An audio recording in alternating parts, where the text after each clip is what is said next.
A Fenícia corresponde hoje ao atual território do Líbano. Nessa estreita faixa de terra, os fenícios acabaram desenvolvendo fortemente o comércio marítimo, em função da extrema dificuldade de desenvolver a agricultura, sendo que a região tinha poucas áreas cultiváveis. A organização política dos fenícios era descentralizada, ou seja, a região era dividida em várias cidades-estado autônomas que eram governadas por magistrados denominados sufetes. Como a principal atividade econômica era o comércio marítimo e o grupo que governava as cidades estava ligado a essa atividade, o tipo de governo desenvolvido nessa região foi a talassocracia, do grego thalassa, que significa mar, e kratos, que significa poder. As principais cidades-estado fenícias foram Sidon, Biblos e Tiro, com destaque para Tiro, e essas cidades dominaram o comércio no Mediterrâneo entre 1400 a.C. e 600 a.C. As florestas, repletas de cedro, e as atividades de pesca contribuíram para a expansão marítima dos fenícios, sendo que adquiriram experiência no mar e construíram seus navios a partir dessa madeira. Os fenícios, devido às longas viagens, acabaram criando vários entrepostos comerciais que posteriormente tornaram-se colônias. Esses locais eram utilizados pelos fenícios para abastecer os navios e comercializar também. Dessa forma, a colonização foi uma das principais características desse povo. A principal colônia fenícia foi Cartago, criada por comerciantes de Tiro, e essa cidade se tornaria, após a derrocada dos fenícios, um grande império marítimo que disputaria com os romanos a hegemonia no mar Mediterrâneo. Além disso, os fenícios eram exímios artesãos, construíram navios, artigos em ferro e em metais preciosos e os valiosos tecidos púrpura. Esses tecidos tinham uma coloração extraída de um molusco chamado murex, e eles eram muito caros devido às dificuldades de acesso a esse molusco e à grande quantidade de moluscos necessária para extrair um pouco de tinta. Os fenícios ainda superaram os egípcios na produção do vidro, sendo que conseguiram fabricar o vidro transparente. Outra característica importante dos fenícios foi a disseminação da utilização de moedas nas transações comerciais, o que facilitou bastante a vida dos fenícios. Visando facilitar ainda mais o controle das atividades comerciais, os fenícios criaram o alfabeto, formado por 22 letras, apenas consoantes. Esses símbolos representavam sons e facilitavam a escrita, comparando-a com o cuneiforme e o hieróglifo, escritas repletas de símbolos e interpretações. O alfabeto foi aperfeiçoado pelos gregos, que criaram as vogais, e difundido pelos romanos, chegando até nós. Por volta do final do século VII a.C., os fenícios sofreram com invasões estrangeiras sucessivas, tais como a dos caldeus, persas e depois macedônios. No século IV a.C., diante da invasão dos macedônios de Alexandre o Grande, boa parte da população de Tiro fugiu para Cartago.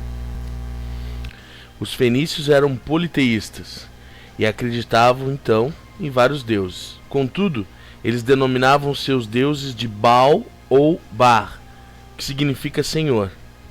Uma das grandes características da religião dos fenícios é que eles realizavam sacrifícios humanos e se tornaram o único povo da antiguidade oriental a desenvolver essa prática.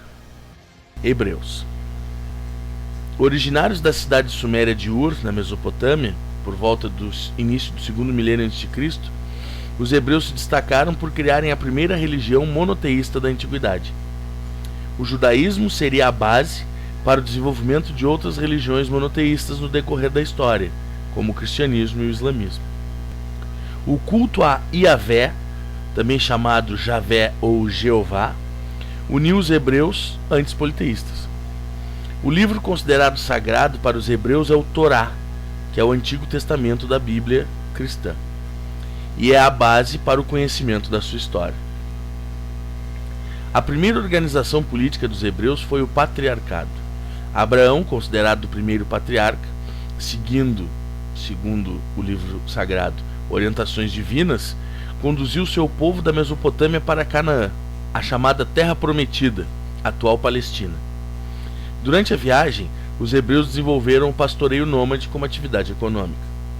Ao chegarem a Canaã, os hebreus enfrentaram os cananeus, mas não permaneceram muito tempo na região, devido à dificuldade de desenvolver a agricultura.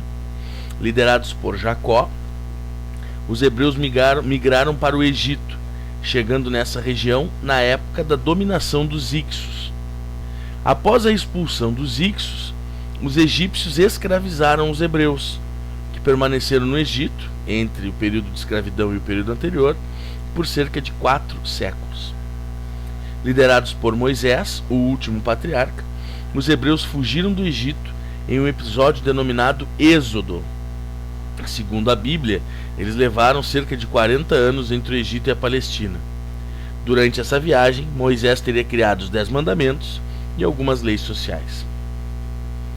Os hebreus chegaram a Canaã logo após a morte de Moisés, contudo, não mais unificados. Os hebreus haviam se dividido em 12 tribos. Segundo a Bíblia, essas tribos eram originárias das famílias dos 12 filhos de Jacó. Cada tribo era comandada por um juiz, que acumulava os poderes militar, político e religioso. Dessa forma, o juizado foi o segundo modelo, a segunda forma de organização política dos hebreus. Nesse período, algumas mulheres assumiram o posto de juiz e comandaram tropas em batalhas. Os principais inimigos dos hebreus eram os filisteus, nesse retorno a Canaã. Os filisteus se estabeleceram na região no período em que os seguidores de Jeová estavam no Egito. O principal dos juízes hebreus teria sido Sansão, lendário líder hebreu destacado pela sua força sobrenatural.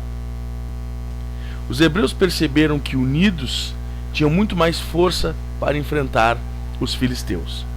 Por isso, formou-se a terceira organização política dos hebreus, a monarquia. Saul foi o primeiro rei e deu início à unificação dos hebreus. Davi foi o sucessor e teve sucesso na conclusão da unificação de seu povo. Além disso, Davi venceu os filisteus e confirmou o domínio hebreu na região. Salomão sucedeu Davi e foi o mais importante dos reis hebreus. Ele se aliou aos fenícios e desenvolveu o comércio em Israel, através da construção de estradas e da sua proteção pelo exército, o que trouxe para o país as caravanas comerciais que partiam ou chegavam à Fenícia. O reino de Israel tornou-se rico. Salomão ordenou a construção do Templo de Jerusalém, considerado sagrado por seu povo. Contudo, para ampliar as relações diplomáticas na região, Salomão se casou com princesas de países vizinhos. Para homenagear os deuses cultuados por elas, ele ordenou a construção de templos em honra deles. A grande questão aqui é que a maior parte da mão de obra em Israel era formada pelos próprios hebreus, através da servidão coletiva. Dessa forma, os hebreus, em grande quantidade extremamente ortodoxos e fiéis à sua religião, se revoltaram, causando instabilidade social. Com a morte de Salomão, o reino de Israel acabou se dividindo em 2, situação denominada de cisma hebreu. Ao norte, formou-se o reino de Israel, formado por 10 das antigas 12 tribos, com a capital na cidade de Samaria. Tornaram-se politeístas e acabaram sendo dominados pelos assírios no século 8 a.C. Ao sul formou-se o reino de Judá. Esse reino foi formado por 2 das antigas 12 tribos e a capital, a cidade de Jerusalém. Continuaram monoteístas, mas acabaram sendo dominados pelos caldeus no século 6 a.C. Os caldeus ou neobabilônios, liderados por Nabucodonosor, destruíram Jerusalém e escravizaram os hebreus, levando-os para a Babilônia, em um episódio que ficou conhecido como Cativeiro da Babilônia. Em 539 a.C., os persas, liderados por Ciro I o Grande, conquistaram a Mesopotâmia e liberaram os hebreus do cativeiro. Quando retornaram à Palestina, os hebreus se depararam com uma terra dominada pelos persas e acabaram se tornando seus súditos. Após a dominação dos persas, a região foi dominada pelos macedônios e, por volta do início do primeiro século a.C., pelos romanos. Os hebreus tiveram sérios problemas com esses últimos, pois jamais aceitaram cultuar o imperador romano como um deus. No ano de 135 depois de Cristo, os hebreus foram expulsos de Canaã, em um episódio conhecido como diáspora. Persas.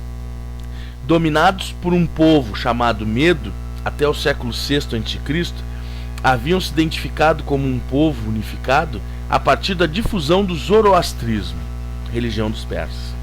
Ciro I, o Grande, liderou os persas, que venceram os medos e passaram a controlar a região do atual Irã.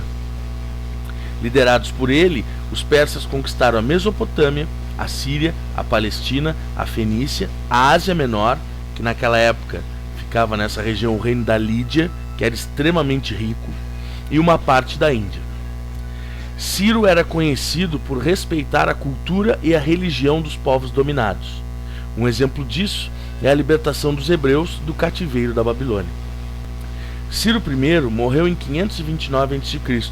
e foi sucedido por seu filho Cambises I, que conquistou o Egito em 525 após a vitória na Batalha de Pelusa. Após uma tentativa frustrada de expandir o império no norte da África, Cambises se matou e o império foi tomado por revoltas emancipacionistas. Em 521 a.C., Dario I assumiu o Império Persa. Ele acabou com as revoltas, vencendo todas. Após a pacificação do império, Dario se dedicou à sua reestruturação. Ele dividiu o império em satrápias e nomeou sátrapas para governá-las. Os sátrapas eram geralmente persas. Para fiscalizá-los, Dario enviava, periodicamente, os seus fiscais, que eram chamados os olhos e ouvidos do rei. Esses fiscais faziam inspeções surpresas nas satrápias. Além disso, Dario ordenou a construção de estradas, o que estimulou o desenvolvimento comercial e facilitou a locomoção do exército para acabar com as possíveis revoltas. Para acelerar as comunicações, Dario criou um eficiente sistema de correios. Ele também instituiu a utilização de moeda, o que foi facilitado pela conquista dos tesouros da Lídia. O exército foi incrementado e Dario partiu para a conquista da Jônia, que na época era o litoral da Ásia Menor, formado por cidades-estado de cultura grega. Os atenienses apoiaram as cidades da Jônia na luta contra os persas, e por isso, após vencer a Jônia, os persas seguiram em direção à Grécia, conquistando a Trácia e a Macedônia no caminho. As guerras entre os gregos e os persas ficaram conhecidas como guerras médicas ou greco-pérsicas. Em 490 a.C., Dario I invadiu a Grécia com 50 mil soldados, mas acabou derrotado pelos atenienses na Batalha de Maratona. Em 480 a.C., Xerxes I, filho de Dario, invadiu a Grécia com 250 mil soldados. Para vencer os persas, as cidades gregas se uniram e expulsaram os invasores de seu território, após as vitórias nas batalhas de Salamina e Plateia. Além da derrota para os gregos, os persas tiveram que reconhecer a sua hegemonia no mar Mediterrâneo. No século IV a.C., o poderoso Império Persa caiu diante dos macedônios de Alexandre o Grande. O último imperador persa foi Dario III. Os persas tiveram muitos escravos em função de várias guerras, mas também utilizavam-se da servidão coletiva. Sua principal atividade econômica era o comércio. A religião dos persas era o zoroastrismo, uma religião criada por um persa chamado Zoroastro, também conhecido como Zaratustra. Essa religião era dualista, baseada na crença em um deus do bem, chamado Ahura Mazda ou Hormuz, que era auxiliado, segundo a crença dos persas, por espíritos bons, como Mitra, por exemplo, e o deus do mal, Ahriman, que era auxiliado por espíritos maus ou demônios. Na religião dos persas, eles acreditavam que, de acordo com as ações das pessoas durante a vida, essas pessoas tinham 3 destinos após a morte. Os bons iam para uma espécie de céu, os maus iam para uma espécie de inferno, e as pessoas que ou se arrependeram no final da vida, ou levaram uma vida nem tanto para o bem, mas nem tanto para o mal, ficariam num uma espécie de purgatório chamada Morada dos Pesos Iguais.